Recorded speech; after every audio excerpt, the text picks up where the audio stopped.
বাবা একটু হাত চালিয়ে কর, বেগুনটা তাড়াতাড়ি দে। তোর মেজ দাওয়া ডালের সঙ্গে বেগুন ভাজা না পেলে মুখে ভাতই তুলতে চায় না। আজ তুই এসেছিস দেরি করে, জানিস তো সকালে সবাই স্কুলে যাবে, অফিসে যাবে। ডালটাও তো এখনো সাদলাসনি। আর একটা গ্যাস জ্বালা। আজ দীপা আবার বলেছে কুরকুরে আলু ভাজা চাই। আমি আলু কেটে দিচ্ছি, তুই কড়াটা চাপা। চাপা দি? ওর জন্য একটা মাছ ভাজা তুলে রেখেছ তো? না বাপু, ভুলে গেছি। বড় বৌদি আজ আমাকে মনে করিয়ে দেয়নি, সব আমি ঝুলে দিয়ে দিয়েছি। অত তাড়া দিলে কি সব মনে থাকে? আর কটা দিন অপেক্ষা করো, পুজো আসছে। মা দুর্গার কাছ থেকে 8টা হাত আমি ধার চেয়ে নেব। তোমাদের বাড়িতে 10 হাত না হলে কাজ করা আমার সম্ভব হচ্ছে নি। সরো। হাজলামো করিস না চাপা, তাহলে তো রাবণের কাছ থেকে তোকে 9টা মাথাও ধার নিতে হয়।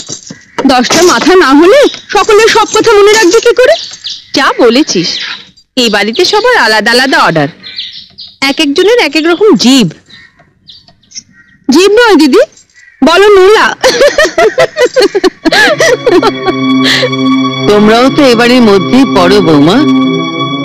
রোজ ডাল চচ্চড়ি দিয়ে তোমরাই কি ভাত খাও?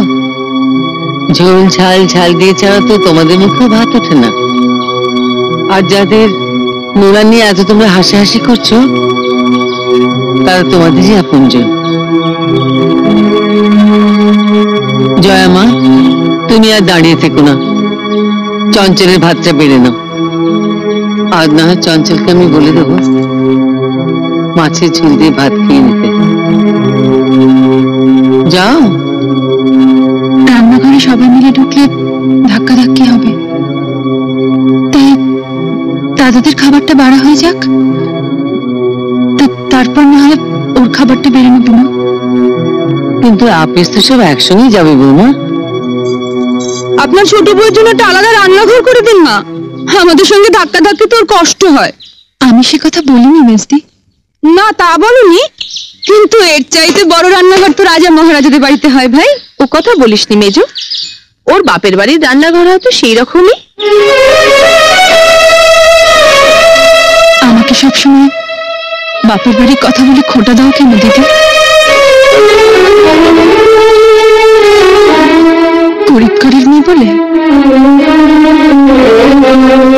তাতে কি, বিয়ের পর মেয়েদের পরিচয় তো আর বাপের বাড়ি দিয়ে হয় না, শ্বশুর বাড়ি দিয়েই হয়। আর শ্বশুর বাড়িতে সব বউদেরই সমান অধিকার, তাই না?